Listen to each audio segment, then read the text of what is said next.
The views expressed on the following program do not necessarily reflect the views of Cities 92.9, its staff, management, or advertisers. Revolutionary, true, and passionate. Cities 92.9, it's conservative cat.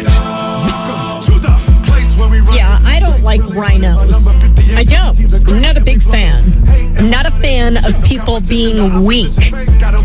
We have to get candidates in on the ballot in the general election, candidates that we trust and candidates that reflect our values. I'm tired of people playing this Madigan's out card, so there's no more corruption. Madigan is out, but it's only because the Democrats made an example out of him. This show is going to be an election special because it is Cities 92.9, your election headquarters. And I'm going to be setting up interviews that I've had with candidates over the past week and my thoughts about these interviews. I was at the Lincoln Reagan dinner last night, and I've got some thoughts on that. But first, we're going to hear from Peggy Hubbard, and she's running for U.S. Senate. 9 The News and Talk of Bloomington Normal. And with me in studio, I have Peggy Hubbard. She's running for U.S. Senate. Now, if you're like me, you're confused. So the U.S. Senate, we used to have two U.S. Senate seats, but we've lost one because of our population, just a mass exodus. Is that correct, Peggy? No, we still have two. We still have two. We will always have two. Okay. The congressional seats we lost. Okay. The Senate seats, we will always have two because each state has two senators. So you have 100 senators, 50 times. Yeah. So it's 100 senators. So you lost some congressional seats due to the, I call it gerrymandering, redistricting, and we lost some seats there, but the senatorial seats, they don't change. Yeah, and we still get two senators who represent us in the state of Illinois. We're supposed to get two senators that represent us in the state of Illinois, but let's be real, they don't. Exactly. So you're going up against just a plethora of candidates, but one in particular, Tammy Duckworth. She is running for re-election. Yes. And let's talk about her a little bit. We were talking a little bit off air about how she has completely just abandoned all of the veteran policies. Yes. She's a veteran herself. Right. How could she vote against veterans? And what do you think about that, being a veteran yourself, Peggy? Peggy's also a veteran. I'm a veteran of the United States Navy. I was active in reservist. My daughter is a veteran. My granddaughter just enlisted last month. I walked into the recruiting office and she was signing her papers, and I had no idea that she wanted to go. And this is near and dear to my heart. And I had friends that were veterans that actually committed suicide seeking help. And Tammy Duckworth, they reached out to her families. And I had two friends that committed suicide. And when we went to clean out one of my friend's houses, Michael's houses, we found a letter that he wrote to Tammy Duckworth begging for assistance. Now, this was a Iraq-Iran veteran, Desert Shield, Desert Storm. He did 7 tours, and it took his toll. And he went to the VA. He went to 4 VAs throughout the state of Illinois, and the one in St. Louis was close to Belleville. And they gave him the runaround, and he went out to his truck and blew his brains out. And we found the letter that he wrote in his house to Tammy Duckworth begging for help. And she sent him a response back talking about climate change. Wow. And it still amazes me how this woman still gets to hold that U.S. Senate seat. And this is what we're talking about. This U.S. Senate seat is so important when you have people like Dick Durbin, a Tammy Duckworth, sitting there trying to represent the people. Right. They are so out of touch with the people. And this is a life or death situation. Clearly, for your friend, it was life or death. And unfortunately, he lost his life due to Tammy Duckworth and Dick Durbin not representing veterans at a level that we really need them represented at. And it's really sad because being a veteran myself, I'm also former law enforcement. My husband served on the front lines of Ferguson. My husband was shot in 2016 on a traffic stop. He survived barely. But this is near and dear to my heart as a veteran. And you do not leave a man or a woman on the battlefield. This woman has voted against veterans 7 times. She cares more about the illegals and what's happening over in Taiwan with those citizens. When I have citizens in Chicago, which I'm going to be going back tomorrow, that are begging for police. They're begging for their lives. They're under attack. And it's kind of sad because my son-in-law is a decorated Marine. And he told me, he said, Ma, I feel safer in Afghanistan than I did walking the streets of Chicago. Wow. And Tammy will not talk to them. They asked me, would I come to Inglewood and meet with them and talk with them? This is going to be my 12th trip to Inglewood. I've met with... Now, how unprecedented is that? For a Republican? Yeah. Unheard of. Unheard of. And I've been going there for a year now, meeting with the citizens in that community. I got to stay with a family for 2 days, and we could not sit on the couch and enjoy a movie. We had to sit on the floor because of the gunfire. Now, I grew up in St. Louis. I was born and raised in that kind of environment. And I realized that the Democratic policies have failed our country. Our borders are wide open. We have an influx of fentanyl. They talk about the borders in Ukraine. What about our borders? 210,000 individuals came through our borders just last month. 80 of those are now through our country. We have no idea where they are. No clue. We were told that 23 of those were terrorists on the terrorist watch list with Homeland Security. The cat's out of the bag today. There are actually 43, and we don't know where they are. And our borders are wide open. What is going on with our government? Tammy doesn't care. They're lying. And so this came out of the news of, I think it was Friday, Thursday night, sometime between there. There's a quote unquote bipartisan panel of U.S. senators. I know Dick Durbin serves on it. And they were sitting there talking about how they want to do away with Title 42. And for those of you, Title 42 is something in place to protect our border from people coming over. And it was put in place by President Donald Trump in order to keep the pandemic from spreading. Exactly. You know, and I just don't understand. You would think that they would want to keep Title 42. No. But you've got this group of senators meeting behind closed doors trying to push illegal immigrants through and push policies that give them preferential treatment. You know why they're doing this? Because the Black community is waking up. The Hispanic community is waking up.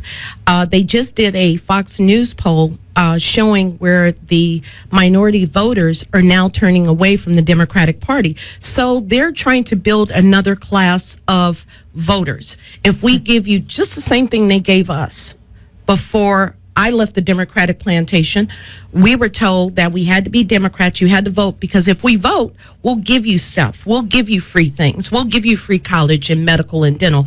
And who's on the hook? Not the government, the taxpayers. Yeah, so it's just shooting yourself in the foot. We're not taking care of our own people. We have people literally dying on the streets in L.A. We have homeless in Chicago.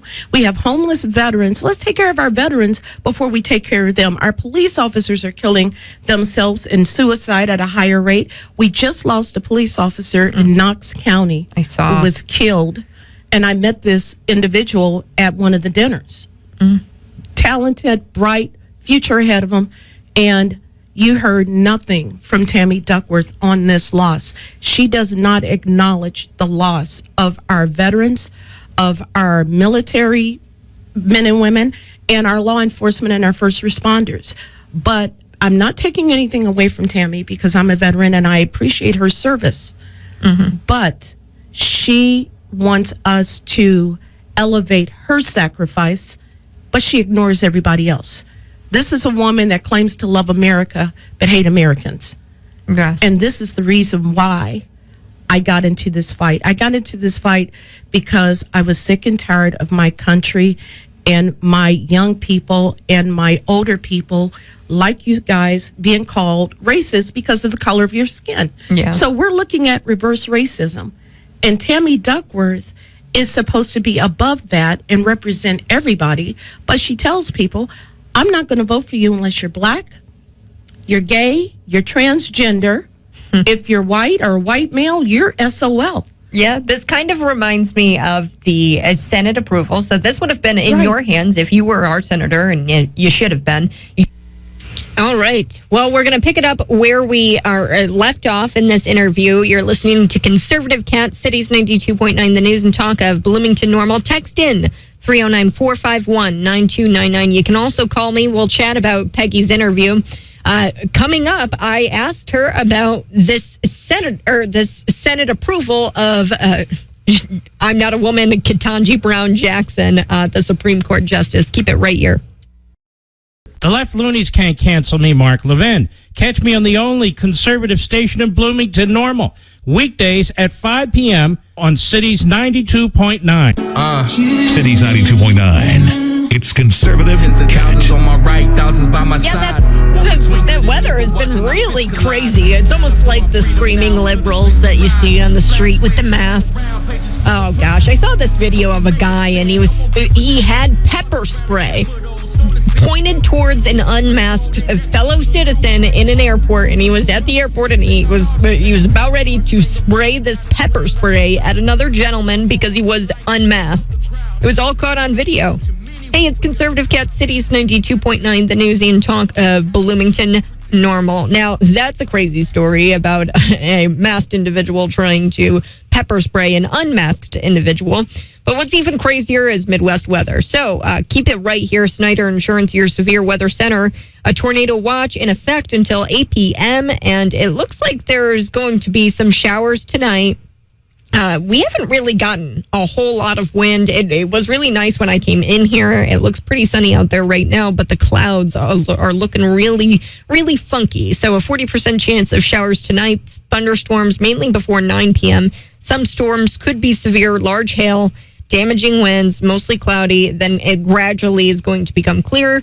The low is 49, southwest winds 13 to 18 miles per hour, very windy. And then the gusts can get up to 30 miles per hour, about that. So be safe out there. Take shelter if it gets sketchy. So what is also sketchy is Ketanji Brown Jackson. Ketanji Brown Jackson as the I'm Not a Woman Supreme Court Justice, and I was talking with Peggy Hubbard about it, and here's her take on it. It kind of reminds me of the Senate approval. So this would have been in your hands if you were our senator, and you should have been. You should have been there before approving this I'm Not a Woman, Ketanji Brown Jackson. You need a marriage? When anybody that tells me they're not a biologist and she's a woman and she doesn't know what a woman is, the first thing I would have asked was, here's a compact. Take a look in the mirror, chick. If you don't know what a woman is, I'm telling you, and you are a Supreme Court Justice, you should not be sitting on the paddle making decisions for the rest of us if you don't know what a man and a woman is. You shouldn't be. And it seems logical to come at it with that line of thinking. If you don't know what a woman is, and you're a black woman. I don't understand. I'm so impressed. I'm told I was a white supremacist the other day. I know. Are you serious? At Quit Trip, yeah. My sign was on my car, Peggy Hubbard, U.S. Senate. Yep. And this guy walked up to me and he told me he was ashamed of me. And I was a white supremacist. I'm like, this is one hell of a tan. This is one hell of a tan. Yeah, I'm a white supremacist. I couldn't believe it. And it's just like, I didn't see any kind of credibility with this woman. In fact, everything pointed out to the opposite. She's far left. She's so left-leaning, extreme left-leaning.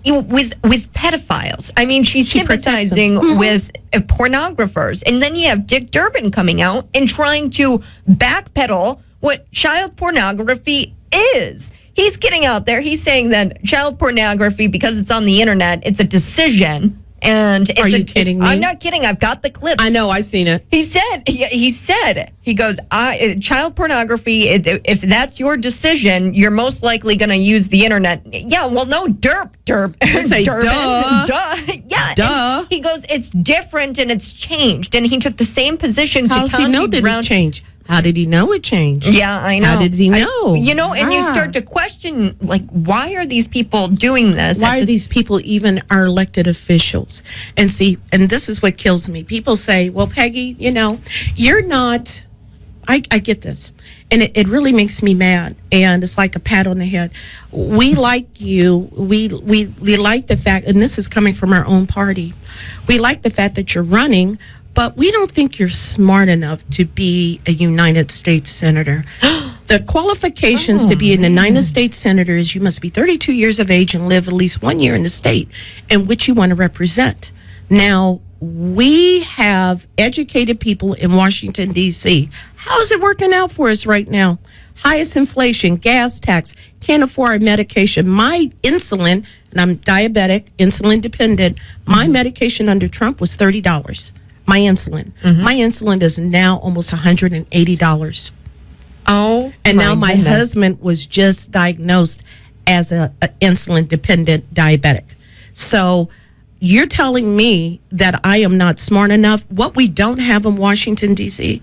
is common sense. What we don't have is people like me. I don't belong to the country club, but I do belong to Sam's Club. Yeah, I love Sam's Club. I drive a truck that's over 22 years old. My Toyota out there in the parking lot is held together with bubble gum and paper clips. Yep. And I have covered, out of all my opponents, I'm the only one that covered over all 102 counties. You know how I know you're so authentic, Peggy, is when you came in and I pulled in and you had beat me here. Yeah. I pulled in and I saw our Toyota out there and I was like, well, already I can tell she's an amazing candidate. And I had met you before at the Republican parties and things like that. But I was like, she's an amazing candidate. She drives a Toyota Corolla and she doesn't have a driver.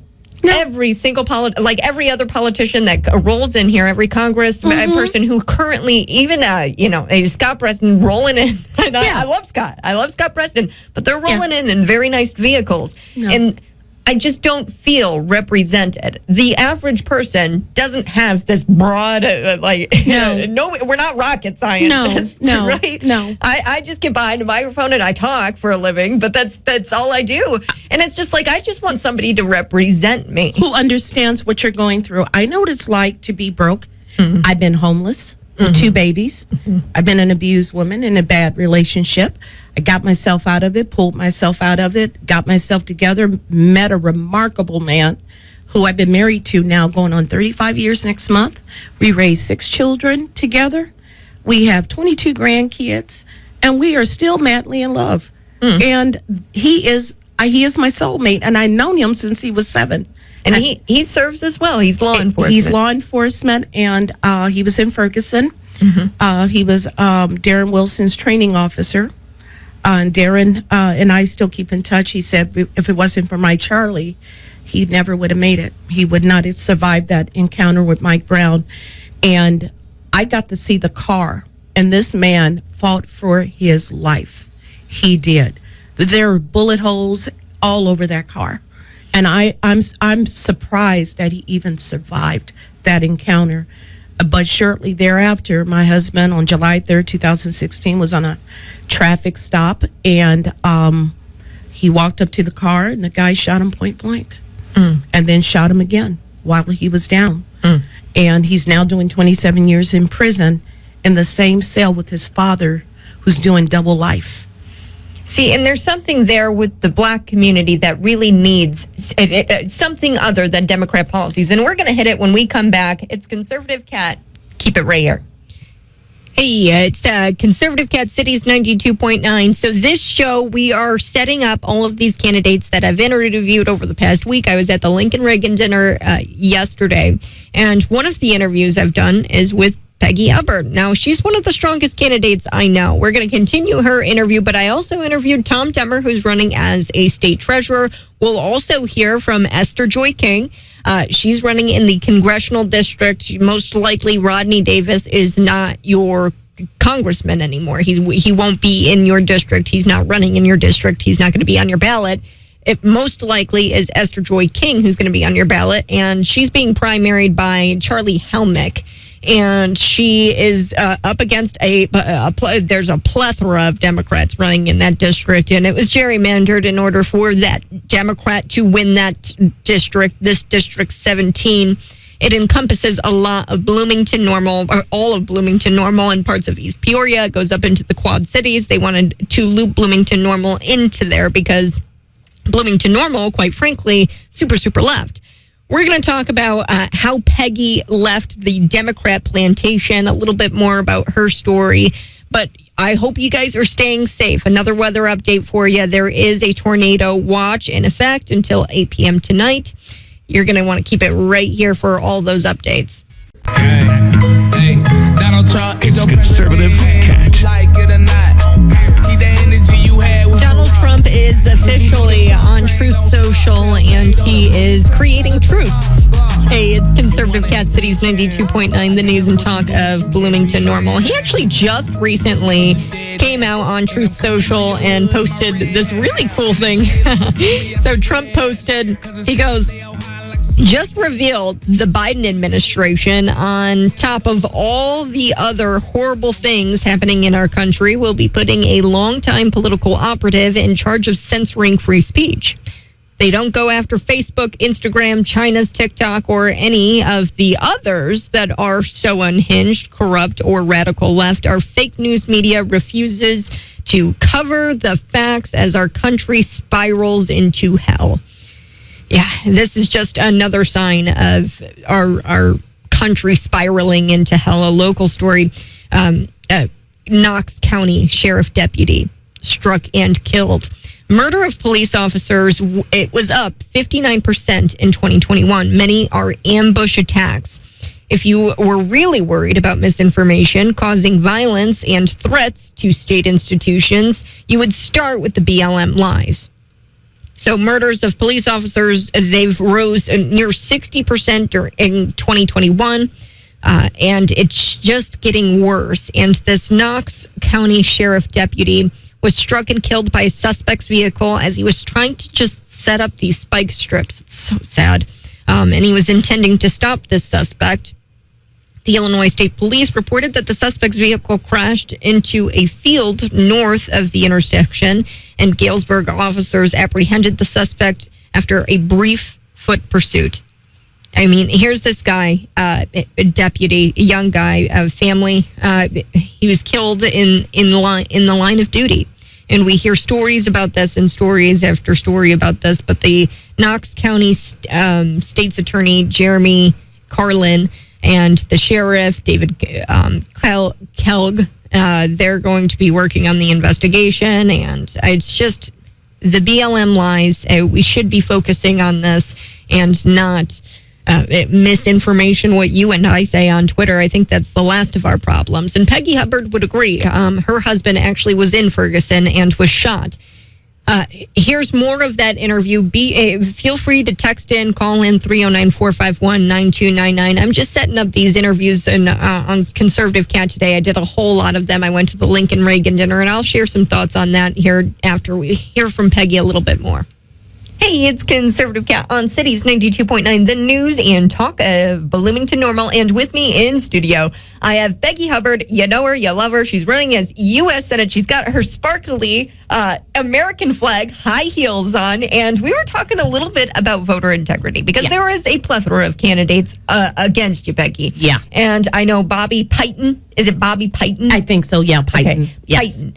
He has been really honing in on this election integrity thing. And I have followed Bobby Piton in the past, and I really enjoy his work. I do know that there was a riff. And there was a riff there with even Darren Bailey regarding election integrity. Right. And, hey, what are you going to do about it? And, like, if you don't fix 2020, you can't move on to 2022. That was the whole riff summed up.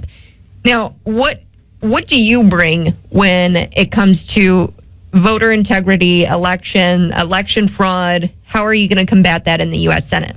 Well, number one, being a former Democrat, and Mr. Piton likes to beat me over the head for being a Democrat and as a Black American. I don't call myself an African American. I hate that terminology because I'm from St. Louis. I'm not from Africa. Yeah. So, it's dated. Yeah.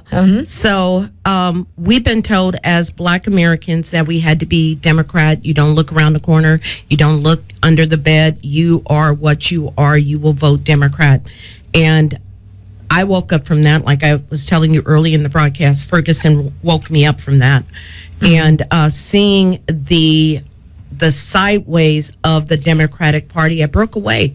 I left the Democratic plantation, and I was the first one to coin that phrase because we were on a plantation. If we stay in our slums, stay in our failed schools and our failed communities, the Democratic Party will give you just enough to get by, but not enough to get over. So, you know, I left the Democratic Party. I became a Republican. I became a poll watcher, then an election judge. And you're talking to a person that actually saw election fraud happen in real time. Here we go. Shut it down. This is in East St. Louis, Washington Park, in Cahokia, in Allerton. This is a hotbed for voter fraud. We call St. Clair County, where I live, we call St. Clair County Baby Cook County. That's how bad it is. And when I walked in that polling place as an election judge, they naturally assumed because I was Black, I was a Democrat. And I said, hold up, wait a minute. I'm a Republican, and I voted for Trump twice. Oh, my God. Their face is turning white. They're like, oh my God. No. Oh, the battle was on. So I saw so much, and it takes a strong individual to stand up and say no. People say, what can we do about voter fraud? It starts with you. You see something, you know it's not right, you speak up, you stand up, and you don't back down. I didn't back down. I confronted it.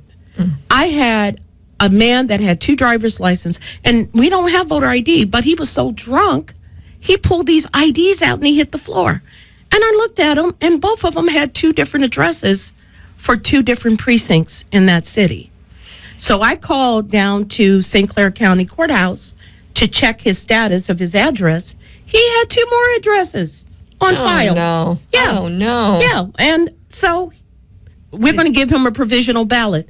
No, we're not. No, we're not. We cannot confirm this guy's address. We cannot confirm it. Then he might not live in the United States, And- so he cannot vote in our elections if Yeah. he doesn't have if he doesn't live here. And he did not live in the community. Matter of fact, he lived. You can live at a homeless shelter. He lived in a county. He didn't even live in our county. Oh boy, you can't even you can't pull a ballot in a different In county. St. Clair County, Yeah. and you lived in Madison County, and you're in St. Clair County trying to vote. 2 different addresses. So, okay, stop that. Then I had a man that came in with his mother, wheelchair bound, Parkinson's, couldn't speak. She was hunched over. I got a power of attorney. I can vote for her. No, you Whoa. can't. And they said, we've been allowing him to do this for the last 10 years. There is a Yeah. huge problem when it comes to our election process and The law. The law. The law. It's all grassroots, and I love what you said. It starts and stops with you. You. As soon as Exactly. you decide to do the grassroots thing that Peggy Hubbard did, went down to her polling place and was a poll watcher, was an election judge, and spoke out and didn't back down when the people had said, "Oh well, we've been letting him get by with this for a couple years Yes, now. It's now. all right. It's all right." No. And I The said buck no. ends with you. And I said no. And then we had a city council member Oh boy. in Cahokia that was standing 2 feet from the door passing out flyers and $5. And I got it on tape. I videotaped it. No way. You can't make it up. And No. I know the propaganda at these universities. And we Yeah. were talking a little bit about is it your daughter who goes to Washington University? Yes, she's a instructor. She's a teacher, professor, and she's a flaming liberal. I don't know what happened. I don't get it. College. I mean, so she's gone through the education system. Yes. What kind of degree does she have? Oh my God! She went to Bloomington Normal. She graduated in 3 years with a 2 bachelor's degree. Wow. and an associate's degree. She did it in 3 years. And then she went on to SIU Carbondale, and she graduated with 2 master's degree. And then she left there and went on to Everettsville and got her first PhD. And then she went on to St. Louis University in UMSL, and she got her second PhD. And everything is now liberal, liberal, liberal. Now, she came from a household which we were Democrats. Yeah. But we were free thinkers, even being Democrats. And we did not buy in and drink so-called Kool-Aid. But my daughter, Lord have mercy, I just look at my husband and shake my head and say, what happened? The reason why I ask is how many degrees she has, and she has an extensive. She wrote 3 textbooks and 2 books. Wow. And she's a flaming liberal. Good mama. You're a good mama. She was powerful enough to go and get her education. But I had somebody in here the other day, and they were talking with me, and they said, I don't know. My daughter, she got her bachelor's degree, came out of college with that bachelor's degree as a Republican still, went back, got her master's degree, was a little bit more liberal, went back, got another master's degree. Yep. Was flaming liberal. She's flaming. She's gone. So it's like the longer you're in the system, the worse you're out, the worse chances you're going to have coming out of this liberal. It is true. And I actually shut down the polls, and anything that was in those polls, anything that was cast, were not allowed. We could not use them. And trust me, I had to be escorted out because they threatened my life. Honey, I have had my Harley tampered with. That's right. We're talking with U.S. Senate candidate. She is Peggy Hubbard, and she's actually rides a Harley. Yes, I do. So I ride as well. I ride Honda Rebel. I have a Honda Rebel. Step up to the Harley. Come to the dark side, baby. I can't. They're so loud, and I'm so scared. They're a massive bike. I mean, you are a powerful woman. No, they're not. They're not massive. I know. They're powerful. If you can handle a Rebel, you can handle a Harley Sportster, just a 1200, girl, you can do it. You would love it. The freedom. It's just the fact that you ride. I love it. Yeah, I do. Come over to the dark side. Come over to the dark side. Get a Harley. Get a Harley. No, boy. I've thought about it for sure. But yeah, I mean, and that's it. You want somebody who's like you. When you want, or show up to the ballot box, you see that ballot, you want somebody who you've met, somebody who is willing to reach out to you and talk with you, and somebody who reflects your values. And I think that's more, and been there. And I've been broke. I've been homeless. I've been poor. Like I said, I drive a truck that's 22 years old. I drive a Honda that's 11 years old. I'm driving myself around to all these places, all 102 Very counties. impressive. And none of my opponents have actually left Chicago. I'm telling you right now, Dick Durbin would not agree to an interview first on Cities 92.9. You know he's from East St. Louis, right? Is he? Yeah. I tried to have the prison named after him. It's a minimum security prison. And it was his old high school called Assumption High School. And they converted it to a minimum security prison. Well, I took it upon myself to push a petition to name it the Dick Durbin a correctional institution, and they didn't find it funny. I was 100 signatures short.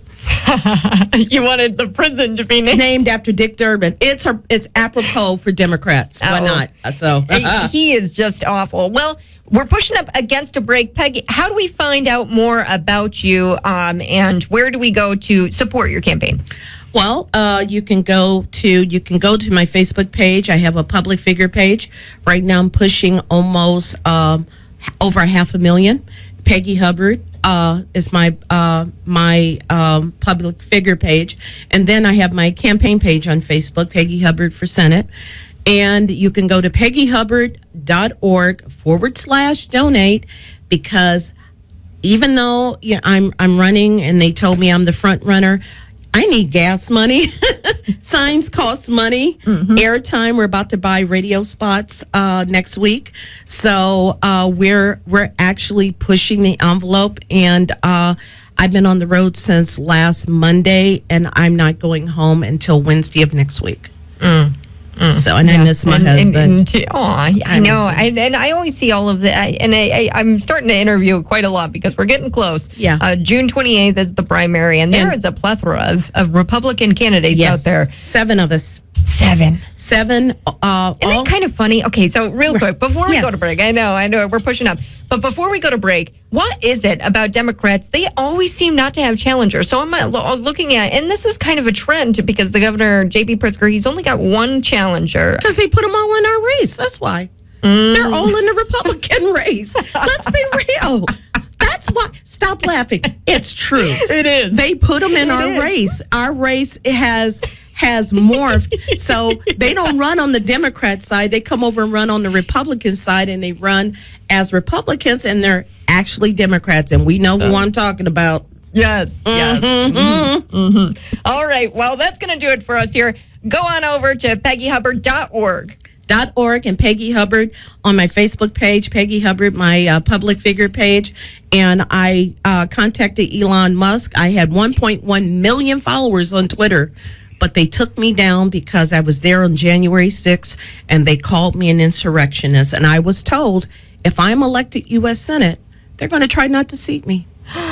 Wow. Because I was there on January 6th. I wouldn't be surprised because that's what they're doing with Marjorie Taylor Greene right now. I want them to try. They're trying to get her to where she's not even on the ballot. Don't make a black woman angry. Don't make a black woman angry. Don't do it. All right. It's Cities 92.9, the news and talk of Bloomington Normal. All right. That was Peggy Hubbard, and she is running for U.S. Senate. Hey, it's Conservative Cat on Cities 92.9, the news and talk of Bloomington Normal. This just in. Are you staying safe out there? There's a tornado, severe thunderstorm warning, but it's gone from a tornado warning. It's a severe thunderstorm warning for eastern Woodford County in central Illinois, east central Tazewell County, northwestern McLean County, and that's until 6:15. So that's coming up here in just a little while, and that should end, but it has gone from a tornado warning to a severe thunderstorm warning. So it looks like it's getting clearer. And I knew it was getting clearer, but it's always good to stay safe because you never know. I know in Kansas there was a whole lot of tornadoes that had started. Now, I am going to start this interview with Tom Demmer. So I know a lot of you text and call in. Do you know what the state treasurer does? Yeah, I really didn't. I didn't know a whole lot about the treasurer's office at the state level. Now, I know a little bit about the treasurer's office at the county level. We have an auditor who we also elect. In this case, at the state level, the auditor is not elected, they're appointed. So, thereby, de facto, the treasurer is defanged. To put it in, layman's terms, it's the treasurer is essentially doing absolutely nothing right now. It's the incumbent. His name is Mike Furix, and he's the Democrat. But here's Tom Demmer, and we'll hit a little bit of this, and we'll also Conservative Cat on Cities 92.9, the news and talk of Bloomington Normal. And with me in studio, you know him, you love him, it's Tom Demmer.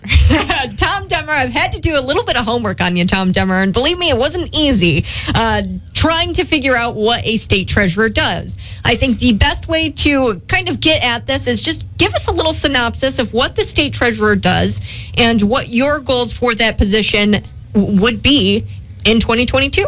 Yeah, so it's a great question, and I think there's kind of two answers. The first is, what is the state treasurer required to do by the Constitution? What are the specific duties and obligations?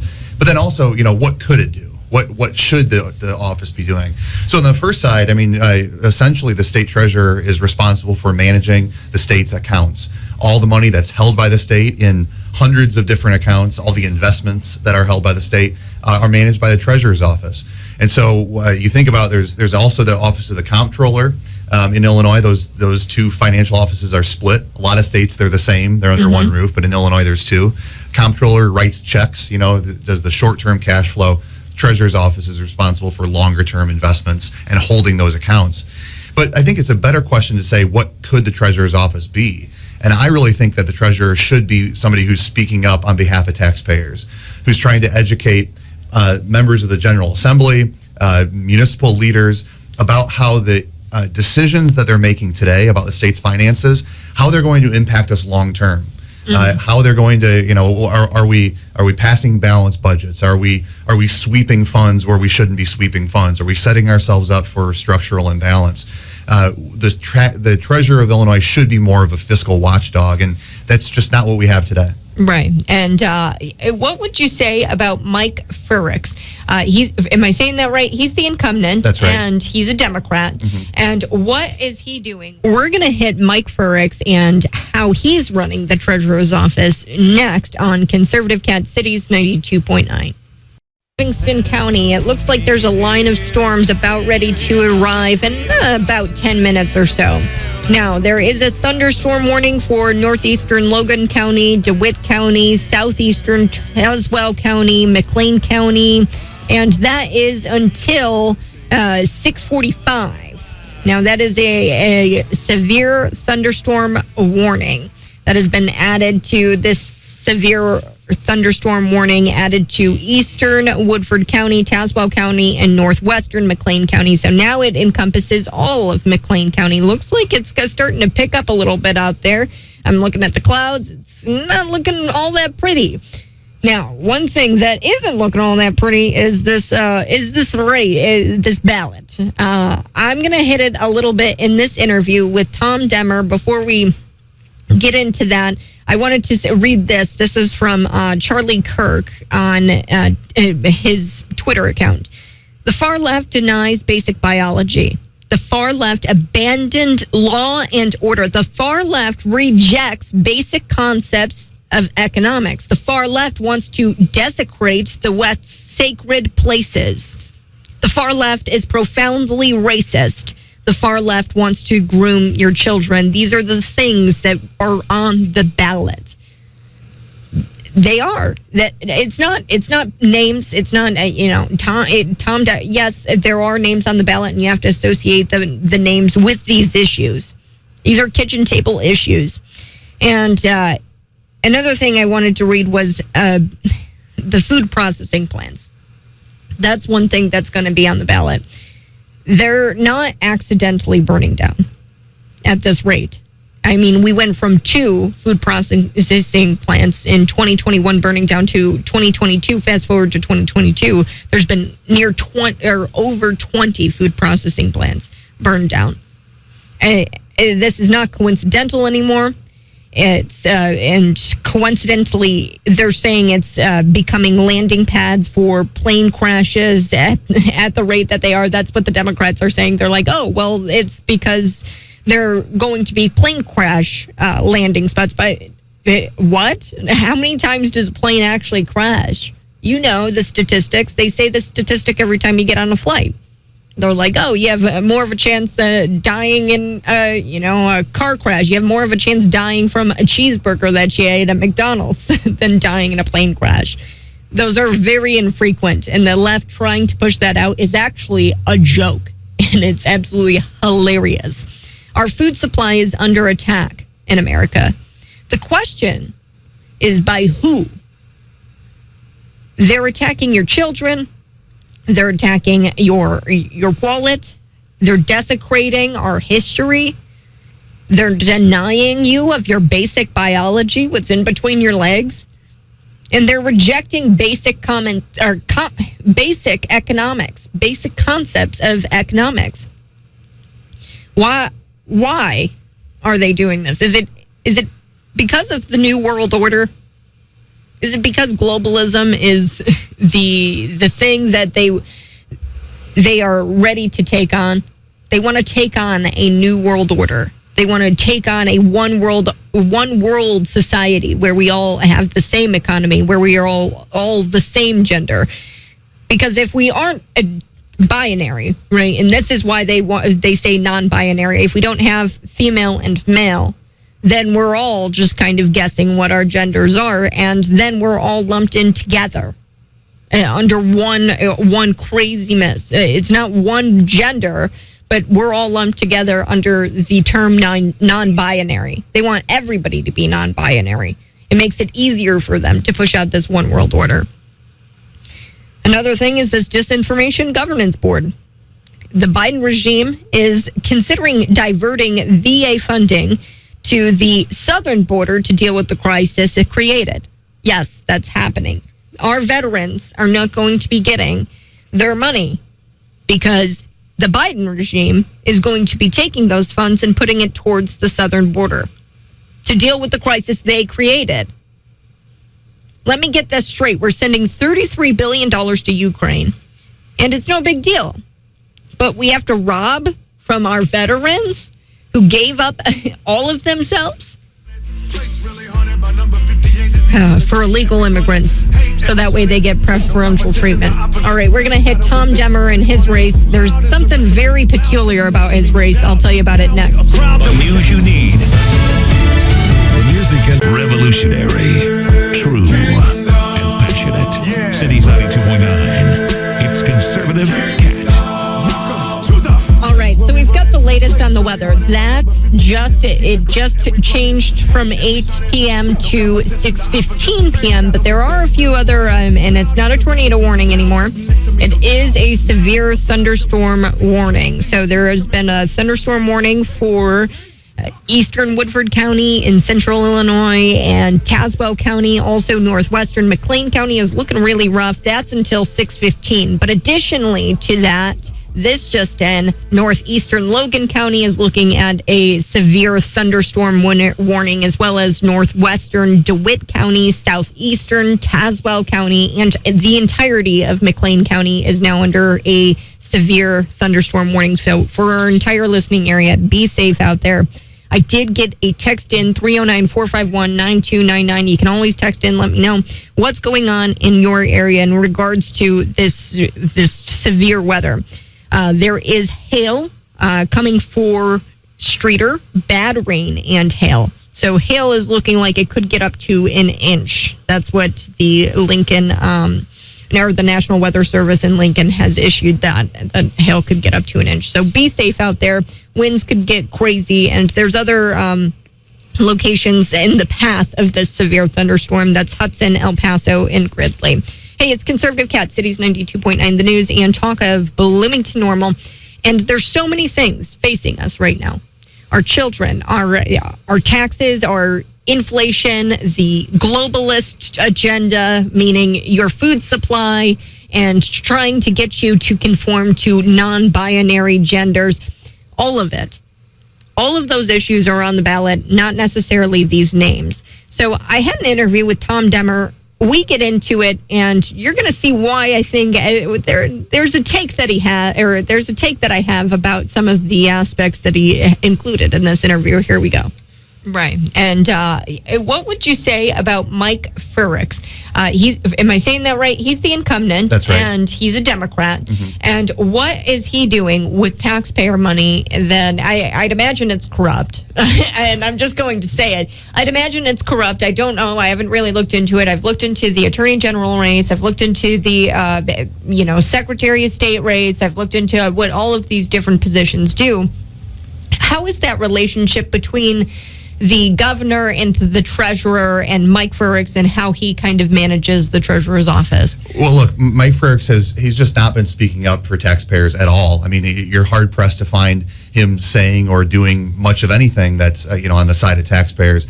I think that you really need somebody who's going to be an outspoken advocate for responsible fiscal policy, someone who's not going to look, the Governor Pritzker and Treasurer Frerichs are in the same political party. I think he sees a advantage in sort of keeping his head down and not criticizing, his fellow Democrat. But the reality is, you're responsible for to the voters of Illinois, of both political parties. Mm-hmm. And we deserve an independent fiscal watchdog who's going to be a check and a balance in the system.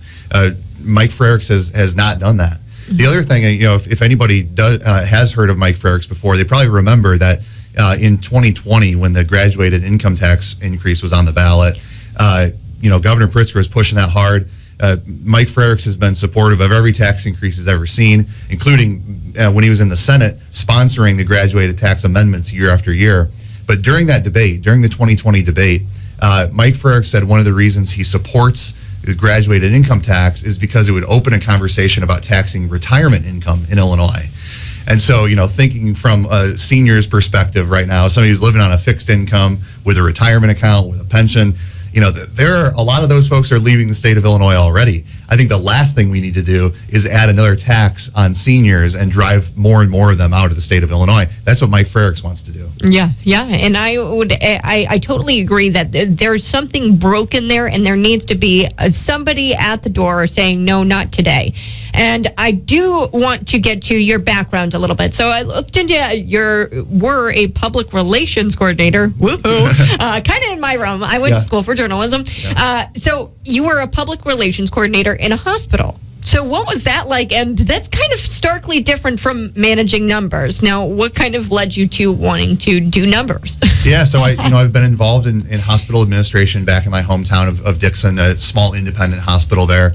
But for the last 10 years, I've been serving in the Illinois House of Representatives. Mm-hmm. So today I represent a district that's Lee, Ogle, DeKalb, and LaSalle counties. And in the legislature, I'm the Republican point person on the budget. So I lead all our budget negotiations and really try to hold the majority party accountable. We try to push for transparency in the budget process, for responsible spending, and we speak up. That's part of my job, is to speak up when they're not following those best practices. Mm-hmm. So when you hear these news stories about how the budget includes pork projects in Democrat-only districts, or when you hear this year's budget, our spending is increasing by 10% while our revenues are declining. I mean, this is the kind of structural imbalance that's going to put Illinois at the brink of a fiscal cliff forever. And I think the reason for that, and the reason that Governor Pritzker wants to hide that, the reason that Treasurer Frerichs isn't speaking up on that, is because their ultimate goal is to just raise taxes again. And so they're creating this budget culture where we're continually spending more than we're bringing in, and it's going to set up this inevitability of, well, now we need to raise taxes. Mm-hmm. That's a message, though, that Illinois voters rejected in 2020, and I think they'd reject again. Yeah, and it just doesn't make sense. Why would anybody who wants fiscal responsibility is in favor of a gradual tax? It doesn't make a whole lot of sense. But you serve in the 90th district. That's right. Can you tell me where that's at? Yeah, so Dixon is my hometown. That's on the western side. It runs through, has Rochelle, parts of DeKalb. It's a large area just south of Rockford, big rural district just south of Rockford. Coming in a little bit to over southern DeKalb County is Sandwich, Somonauk area, and a little bit into LaSalle County, Mendota area as well. Okay, and now you've served in that district, and now you're that deputy Republican leader, and you're serving on all of these committees. I know the question, and I've got to ask it. It's going to be a hard one. It's not that hard. Somebody might say, an established Republican who's, not serving the people, and you've been in there since 2013, right? That's right. 2013 to now. What if I came at you and said, what have you done up to this point to make me want to vote you into a higher office? Because Illinois has not gotten better since 2013. Yeah, so I think part of the role in the legislature as a Republican, look, we're in the super minority in the House and the Senate, but we need to shed light on what the majority party is doing, what bills Democrats are passing, try to argue against them, to push back against some of these, I think, ill-informed decisions that they're making. Mm-hmm. And as the budget point person, we've been doing this year after year. I worked last summer with some reporters out of Chicago who were looking into this essentially multi-billion-dollar slush fund that J.B. Pritzker was able to establish using COVID relief money that came from the federal government. These are the kind of things you have to dig into. You have to ask the hard questions. You have to push back against a governor's office who, frankly, they just didn't want to talk about it. They didn't want that to become known.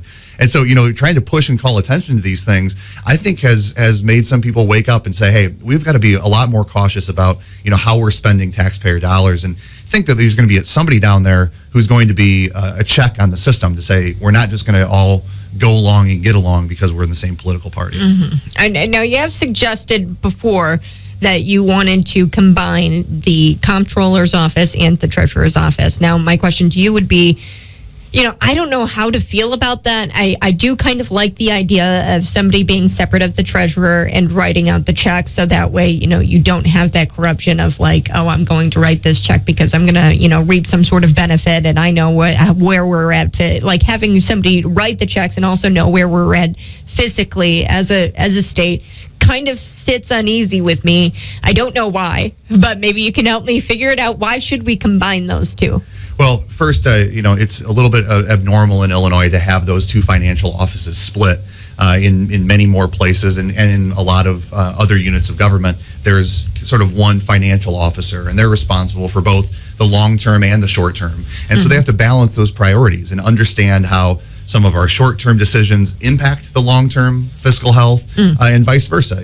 How sometimes if you have a stronger long-term health, you're able to do things more efficiently in the short term. But it also is a way that we can help save the state money. Combining these two offices, I think there's been reports out there of multi-million-dollar annual savings by just having a more efficient process. There's not two different constitutional offices established; it's one. But one of the real reasons I think it's important, beyond just the saving some money and maybe some more efficiencies, is it really would empower somebody to be a watchdog, to be a check. There's a reason that we elect these positions, right? Because voters are expecting you to be a leader. Voters are expecting you to use the office to deliver a message and to advocate for certain policies. And by putting the two offices, the Treasurer and Comptroller's office, together and really making it the go-to office for all the state's finances, I think would give you a more independent voice, separate from the governor's office, for a check about how are we really doing. You're not going to the governor's office for everything because they've got other priorities in mind. But it would really give you an alternate place, another voice in the process, and hopefully somebody who can kind of hold people accountable, hold their feet to the fire a little bit. I like it. I like it a lot. I'm going to do some more research on it. Now, do we have an auditor? We do. We have an auditor general, yes. Now, is that elected or appointed? That's an appointed position. I thought so. So an auditor is somebody who checks you out, right? That's as a right. treasurer. And checks a lot of agencies out, right? It's always good. I mean, I think, we've seen examples where things have gone poorly, or we've seen examples where people just look the other way. It's good to have multiple checks on that system and more independence. That's the only way to ensure that taxpayers are really getting the true story.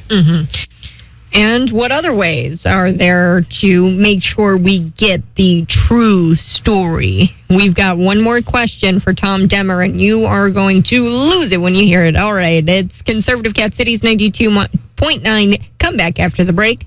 Cities 92.9. It's Conservative Cat. On my right, thousands by my side. All right. Between good and evil, watch Anyone who would divert funding from our nation's veterans and send it to caring for illegal aliens on the southern border, yeah, that person needs to be investigated and resign immediately. And of course, I'm talking about Joe Biden. He and the tyrannical regime are now considering diverting veteran assistance funding to the southern border in order to deal with the immigration crisis that they created. Yes, but let's continue to send $33 billion to Ukraine. No big deal. Why is the Biden regime being allowed to get away with this sort of thing? He got away with Afghanistan. He's getting away with inflation. And now he's going to get away with this southern border crisis and taking money away from veterans in order to fund the crisis down at the southern border. It's a complete joke. Hey, it's Conservative Cat Cities 92.9. Call in 309-451-9299. Your voice matters. The reason why I want you to call in is that we are all in this together, and this isn't a platform for me to come in and preach conservative values and be preachy. This is a chance for us to have a conversation. You can always text in 309-451-9299. Before I get into more of Tom Demmer, and there is a tough question I asked him in this interview, and it's quite interesting, his answer. There's a severe thunderstorm warning, so be careful out there for eastern Woodford County, eastern central Tazewell County, northwestern McLean County. That is in effect, it's 623. Oh, wow. That is gone. All right. Now I'm on to the next paper here. All right. Severe thunderstorm warning until 6:45. So we've got 20 minutes for this.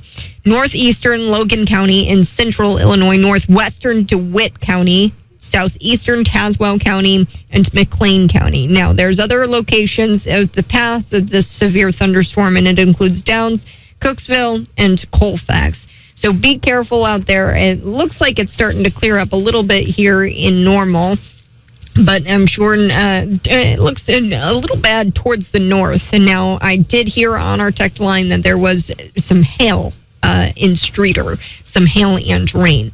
So be careful out there. These kinds of things can turn at any minute. Tom Demmer. Tom Bennett is our state representative. Tom Demmer is running for state treasurer.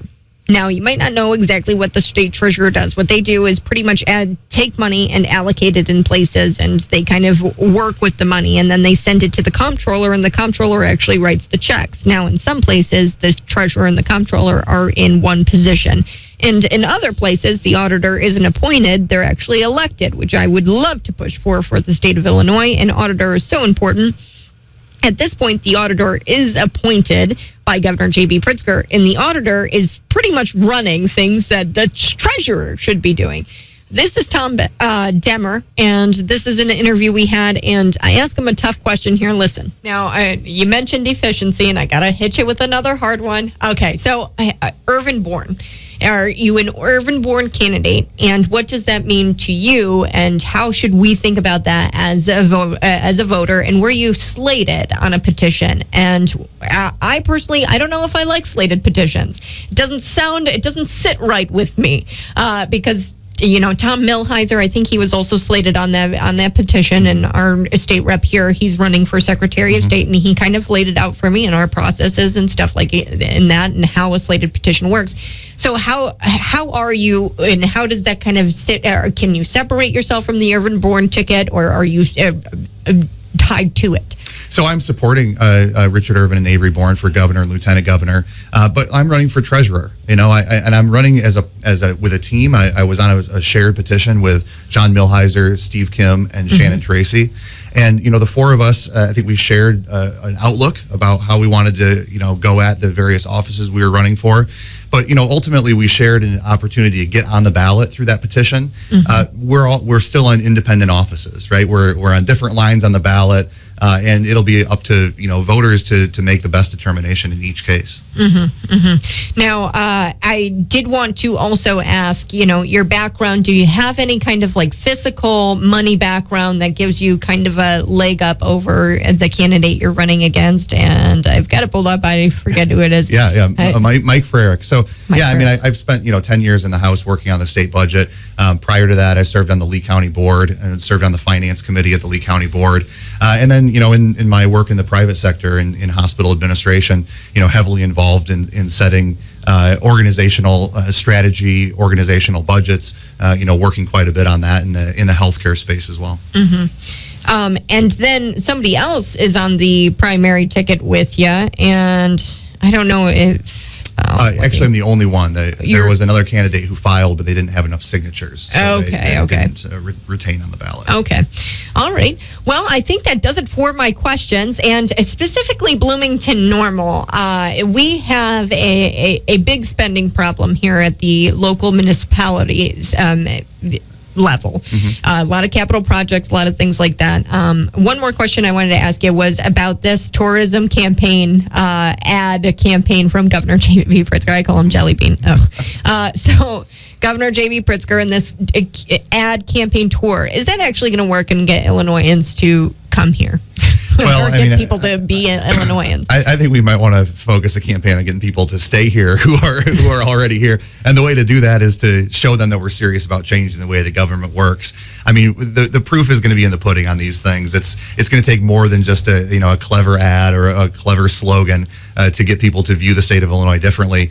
These problems are a long time in the making. They're not going to be easily solved overnight, but people know when they see you genuinely working to change things, when they know progress when they see it. And I think that's the best endorsement and the best marketing we could ever give people, is to show them that we're really serious about changing the way that Illinois operates. Awesome. Great. Well, how do we find out more about a Tom Demmer on the state treasurer ballot? He's going to be on there. How do we find out more about you as a candidate? Yeah, you can go to teamdemmer.com. Team Demmer. teamdemmer.com. All right. It's Conservative Cat Cities 92.9. Come back after the break. Yeah, we're not going to break. That was a recorded interview that I did with Tom Demmer, and he's running as a state treasurer. Now, in there, you heard that he was slated with Richard Irvin and Richard Irvin candidates on petitions. Do with that with what you will. One thing that I will say, at the Lincoln Reagan dinner at the McLean County Republicans, and they had hosted it, they had about five candidates, all slated with Richard Irvin and the Richard Irvin Avery Bourne ticket go up and speak. It was not on the agenda and on the on the list of speakers. It was just kind of, and it wasn't on that agenda. So they went up there and they spoke about what they were running for. John Milheiser was on there, Tom Demmer, the woman running for comptroller. There was a handful of candidates who got to speak. So do with that with what you will. With the 100, we're shifting gears a little bit here. I'm going to throw you a ball. With the 178th pick in the 5th round of the NFL, today, the Dallas Cowboys, they selected Arkansas defensive tackle John Ridgeway. So John Ridgeway, in a lone season, had 39 tackles, 4 tackles for loss, and 2 tackles in 11 games played. The reason why I bring this up, prior to playing his senior season in Arlington, Ridgeway played from 2017 to 2021 at Illinois State. He tied for the team lead with 22 tackles over 4 games during Illinois State's 2021 season, which was played in the spring because of COVID-19. Now, that was just a little tidbit. Congratulations to John Ridgeway. It gives us hope and even Leah Marlene, she's doing great things at American Idol. It's kind of fun to see locals rising to the top. And it can be done because it's a great country, and we care about individuals in our community. And congratulations to both Leah Marlene and John Ridgeway.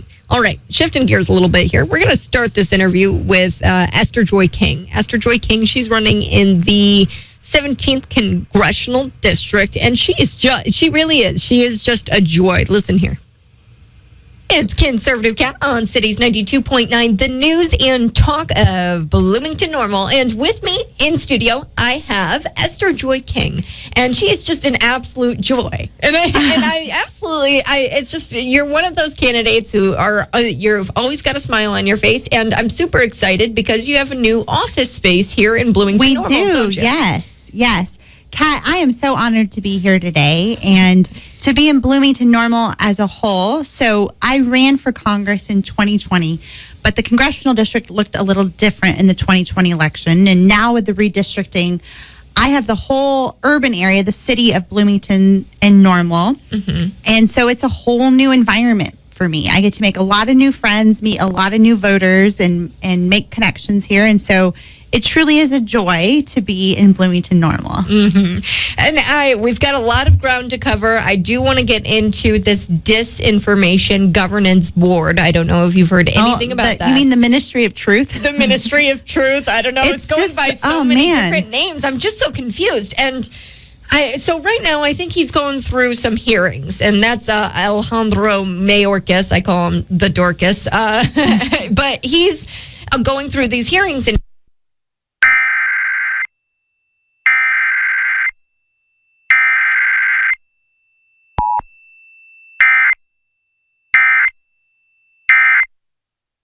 watch some of the hearings this week and how people are holding Republican colleagues, my future colleagues, they're holding the Secretary of Homeland Security accountable right now and asking the tough questions, because this border crisis is truly one of the biggest crises that we're facing as a country, whether it's the immigrants that are flowing across our southern border or the drugs that are flowing across our southern border.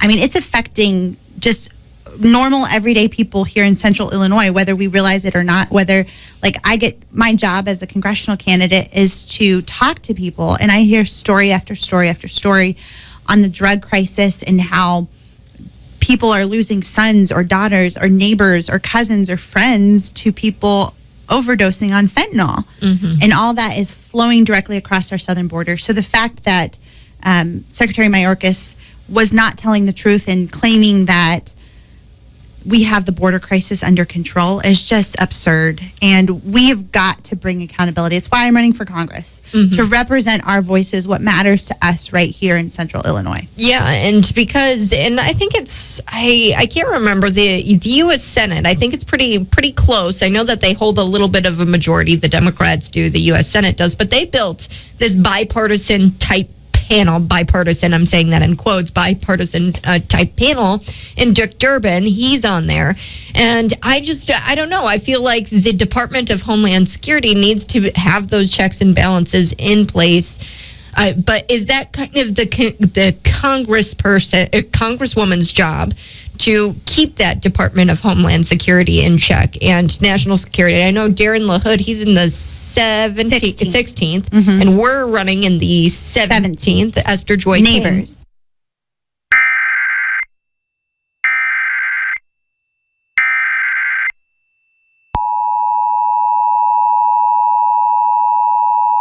The National Weather Service in Lincoln has issued a tornado warning for eastern McLean County in central Illinois until 7:15 p.m. At 6:34 p.m., a severe thunderstorm capable of producing a tornado was located near Downs, or 8 miles east of Bloomington, moving northeast at 40 miles per hour. Hazard, tornado and quarter-size hail. Source, radar indicated rotation. Impact, flying debris will be dangerous to those caught without shelter. Mobile homes will be damaged or destroyed. Damage to roof, windows, and vehicles will occur. Tree damage is likely. This dangerous storm will be near Cooksville around 6:45 p.m. Other locations in the path of this tornadic thunderstorm include Colfax. This includes Interstate 74 between mile markers 143 and 147. Take cover now. Move to a basement or an interior room on the lowest floor of a sturdy building. Avoid windows. If you are outdoors, in a mobile home, or in a vehicle, move to the closest substantial shelter and protect yourself from flying debris. Heavy rainfall may hide this tornado. Do not wait to see or hear the tornado. Take cover now.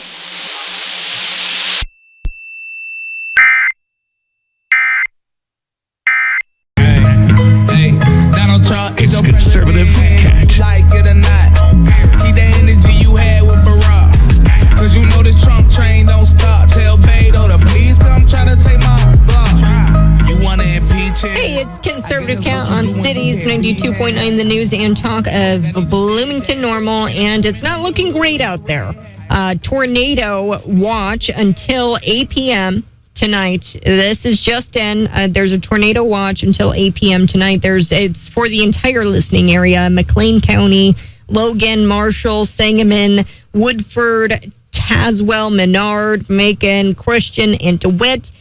Even in East Central and Southeast Illinois, there's a whole lot of storms happening right now, and it's not looking great. There's tornado warning for Eastern McLean County and specifically, and that is going to end at 7:15 tonight. A tornado warning for 7:15 tonight. Tornado, it could mean quarter-size hail. Flying debris will also be dangerous to those caught without shelter. Mobile homes will be damaged or destroyed. Damage to roofs, windows, vehicles, it's going to occur. Tree damage is likely. This dangerous storm will near Cooksville around 6:45. So that's about 5 minutes away. So this dangerous storm is nearing Cooksville right now. Other locations in the path of this tornadic thunderstorm, it's including Colfax. I know there's a lot of listeners out there in Colfax. This includes Interstate 74 between mile markers 143 and 147. Take cover now. Move to a basement or an interior room on the lowest floor of a sturdy building. Avoid windows. And also, it's a myth. Don't open up your windows. I know everybody's very tempted to open up their windows during a tornado because it increases airflow in between. That's a myth. Avoid windows if you're outdoors in a mobile home or in a vehicle. Move to the closest substantial shelter and protect yourself from flying debris. Heavy rainfall. Right now, I'm looking outside. It looks like there is some heavy rain. There was some heavy rain, and it was kind of sunny out here. I'm right here by Veterans Parkway in Normal, and it's looking sunny. It's not looking bad in my area, but there is in Eastern McLean County a tornado warning until 7:15. We're going to keep an eye on that for you, and you're going to want to stay here for some updates. I might get cut off here by the ESA. They might intervene here if there is a touchdown. So If that happens, keep it tuned right here. I will turn it off, and then we'll give you the updates. But we're going to continue on with our interview with Miss Esther Joy King. She is running in the congressional district of the 17th Congressional District. You need to be safe out there. The 17th Congressional District isn't looking great, actually, in Bloomington, Normal, and Peoria area. There's some tornadic activity. But we're going to get to this interview, Esther Joy King, and she's going to get to something really dangerous. It's this southern border mess that we're actually taking money away from veterans now in order to fund the southern border crisis. The drugs pouring over the southern border is absolutely, it's abysmal. And Esther Joy King hits it here. Certainly starts with securing the border and things we can do to promote that. One, fully funding our Border Patrol, making sure they have all the resources and technology they need to fight the influx of immigrants coming across our border and drug cartels bringing drugs in. And then secondly, reinstituting the Remain in Mexico policy. That's something that was really effective in the Trump administration that discouraged immigrants from just trying to sneak into our country. So just when they're seeking asylum, waiting for their time to show up in court on the Mexican side of the border will help us control the flow and also prevent the drugs from coming across the border by limiting the flow of people. So what the drug cartels, what they're doing is they're sending just hordes of immigrants, and then while the Border Patrol are preoccupied with caring for the human beings and preventing them from getting away and just escaping into the U.S., then the drug cartels are just bringing loads of drugs in while the Border Patrol are preoccupied on other tasks and focusing on other things. So that effort of securing the border will help solve the drug crisis as well. Mm-hmm. And I think that it's going to be kitchen table policies, things that you're talking about. I know I could come across mothers who say, my kid had a gun in his backpack. That happens a lot here in Bloomington Normal. Or just recently, there was this Crawford family. The toxicology report didn't come back, but they're doing a toxicology report. He drowned the kid, and he was 19 years old. And, pray for the Crawford family. But she had just lost another boy to gun violence. And, it's hard for Republicans to talk about it because you don't want to say, well, we're going after your guns, but what are we going to do regarding just violence, period? And those kitchen table issues, right? And the drugs coming in, the guns, and they're getting into the hands of our babies. Well, Kat, so when we think about the dialogue that we've had as a country over the last 2 years, starting with the George Floyd, Black Lives Matter, the riots that started in Minneapolis and have spread, we've seen a spike in crime in the United States of America since that time, starting 2 years ago. And so what does that mean for communities like Bloomington Normal? So the dialogue that has become so aggressively popular on the far left side of the Democrat Party is the defund police dialogue. But believe it or not, our communities are safer when we fund police. And so ultimately what it comes down to... Whoa. This is breaking news.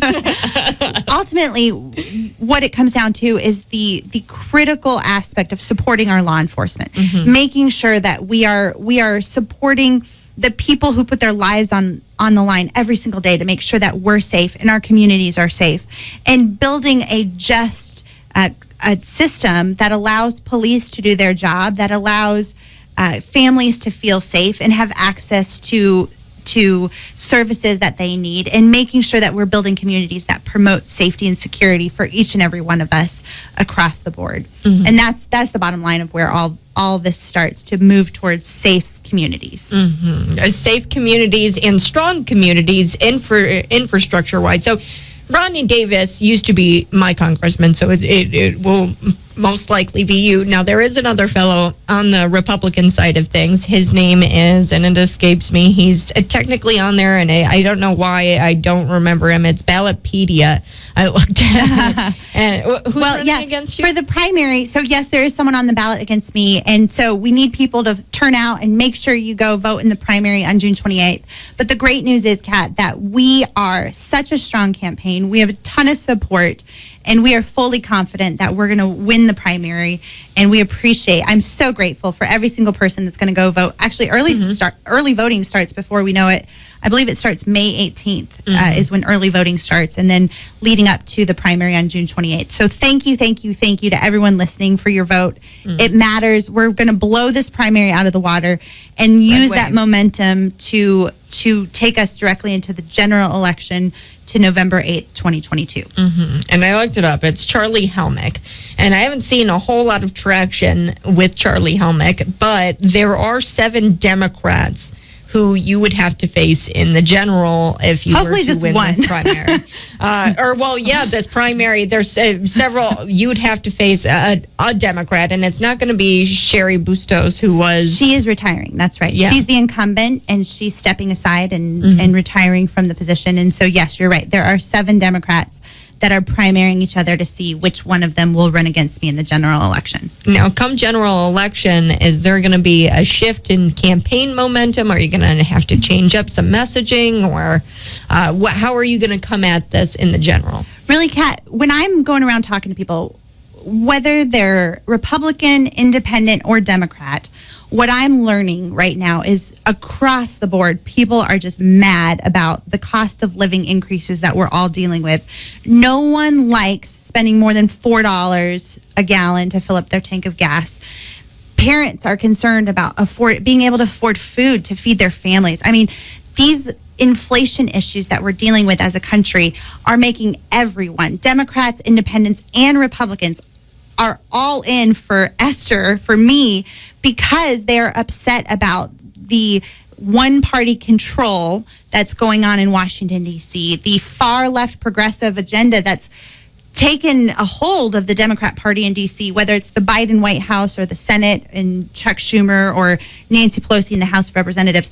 They are out of touch and out of tune completely with what's going on for us just regular Americans and what we're dealing with on cost of living issues. And you've mentioned again and again the kitchen table issues that we're dealing with. Every single family I talk to is concerned. A mom told me a story the other day. She's like, Esther, my kids are in 3 different schools, and I take them to school every day. So the drive time of taking my 3 kids of different ages to 3 different schools, I'm not even sure I'm going to be able to afford gasoline to take my kids to school every day come a couple months from now as inflation goes on, or in the new school year in the fall. So parents are so concerned about cost of living issues, and that is hands down what's on top of everyone's minds going into this election season. Yeah, you would think that more congressmen and women would be holding this administration accountable. My congressman currently, Rodney Davis, he and a group of Republicans, they're seeking to stop the Biden administration's current pandemic freeze on federal student loan payments, while also they're trying to limit the president's authority to suspend those repayments moving forward. Now, I wanted to gauge your thoughts on that. And, when you have these kitchen table issues and then you have an administration that continues to, look this way and push out, hey, we're going to help you with your student loans. Now, that might be attractive to me, especially when I'm dealing with all of this, but it's almost like a solution, but you created my problem, and now you're creating a solution that I might not, I don't need, but I would like for you to fix this. You know what I'm saying? Yeah. I believe it's a Reagan quote that says, the scariest 9 words you'll ever hear is, I'm from the government and I'm here to help.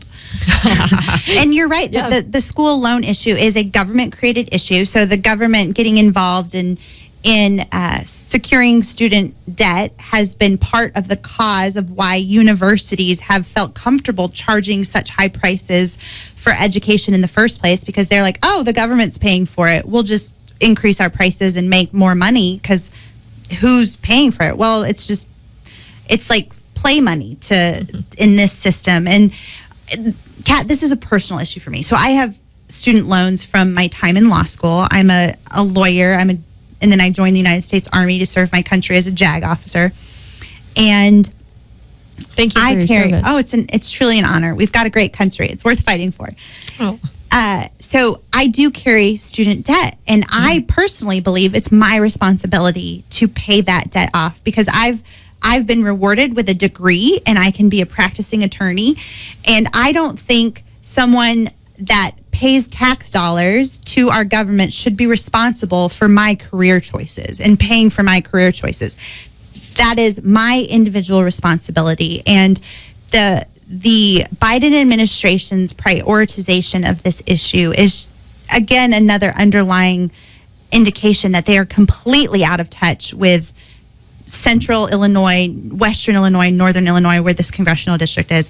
We are suffering from cost of living increase effects, and the federal government's trying to forgive $1.6 trillion in student loans for higher class Americans, and that's just going to increase the inflation. So it's making lower and middle class Americans pay the cost of higher class student loan debt. Yeah. And that is totally out of touch with what we need as Americans. And kind of backwards from the Democratic platform. It is. And it's weird. And we do need to make education accessible. And there's so many innovations that we can do in that system that isn't just a blanket let people out of their individual responsibility solution. And we can bring innovative ideas to the table. I just talked with someone recently.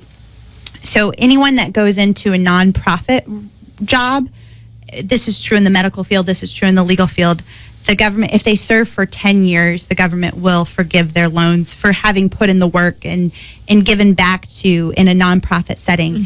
But talking with people in those settings, they're like, it's so onerous. The requirements from the government, you can't even miss 1 month in a 10-year period, or then you're ineligible for getting that loan forgiveness. So the government, again, is creating this problem when there could be a lot more effective mechanisms to.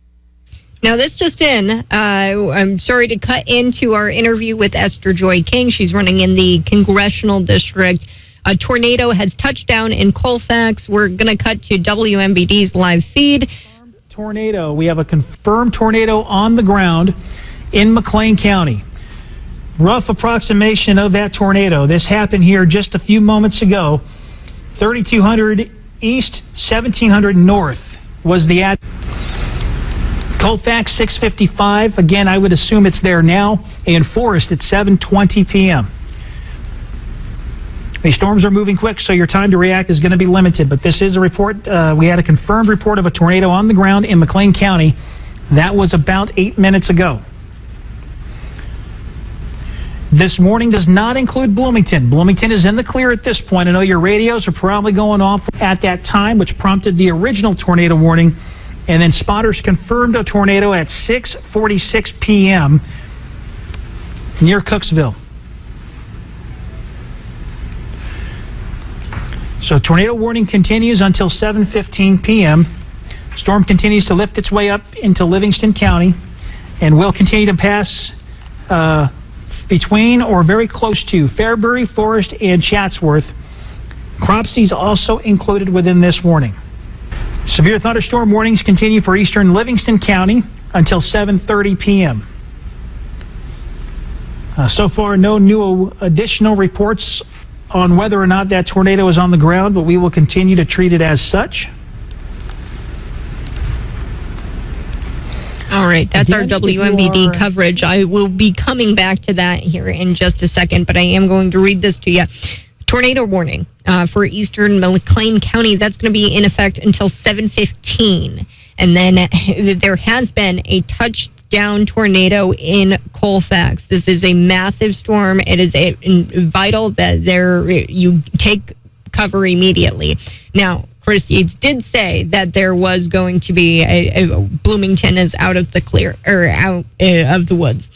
Flying debris will be dangerous to those caught without shelter. Mobile homes are going to be destroyed. Damage to roofs, windows, and vehicles will occur. Tree damage is very, very likely. There's other locations in this tornadic thunderstorm path We have seen a tornado touch down in Colfax. This is a severe storm.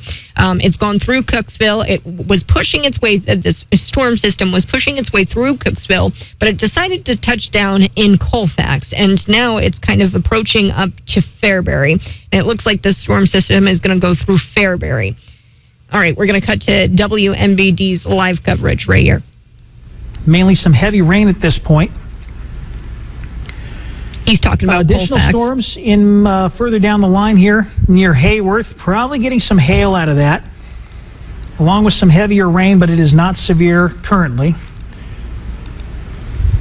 And perhaps a good gust of wind. Radar is estimating wind speeds there to be around close to 50 miles per hour, so that would be headed out towards Downs and Leroy. You can anticipate some strong winds with that. We can see if we have an update from the National Weather Service here. Any new reports?